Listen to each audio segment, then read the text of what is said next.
All right, here is the 3-step formula for pitching your project to investors. What I do is I stick to these 3 steps every time that I've pitched, and I've been in so many pitch meetings that it's second nature at this point. But you should learn them and you should apply them, and you can be successful with your pitch. Here we go.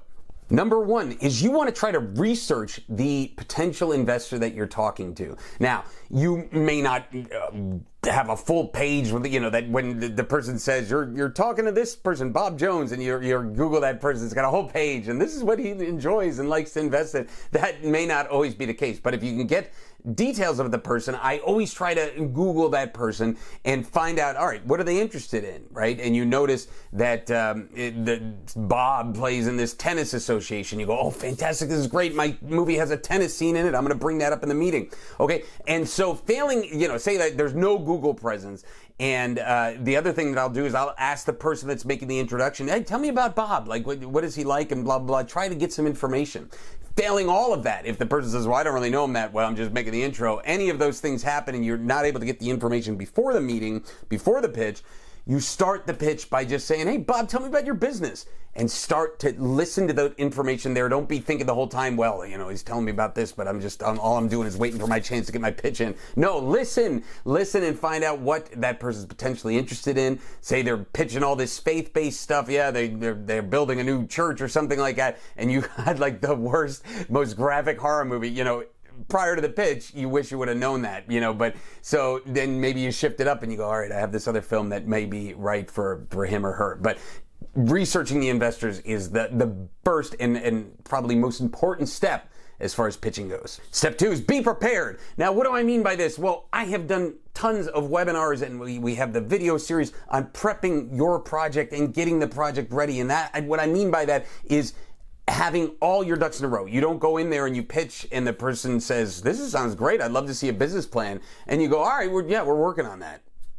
Or can I read the script? It's like, well, it's a couple weeks away, but we'll get you a script. No, don't do any of that stuff, right? And God forbid, don't go in there with a script that it's like, well, it's not the best shape right now, but it's going to get better, right? You got to make sure all those ducks are in a row. Everything's aligned so that you have a professional project.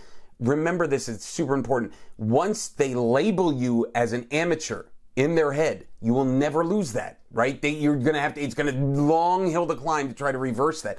In their mind, they're thinking, this person's an amateur. I always give the example, what if you had a friend that said, come watch, I made a movie, come watch it. And you go and it's 4 hours and there's people looking at the camera and the plot makes no sense, and you think, oh my God, I wish I had those 4 hours back.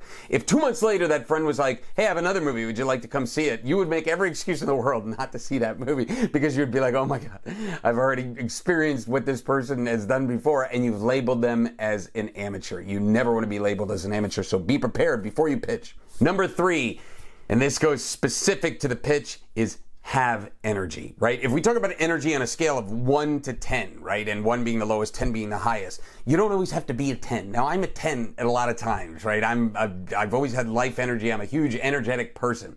You don't have to be that. I can talk really passionate about something, and I'm not loud at all. I'm just saying, oh my God, this is so exciting. You see that was passion without being loud or jumping around or anything like that. But the key is, when you're practicing your pitch, you want to be practicing in the 8, 9, and 10s, right? You're going to be practicing with energy. Don't practice 4, 5, and 6, and I'll tell you why. First off, never think that when you're pitching, this is the time to be cool. We got this movie and we're just, we'll see what happens. Never, right? You have to geek out on your project. Trust me, the only way you can get them to be excited about your project is for you to be excited about your project, right? And so if you're practicing at a lower number, note this.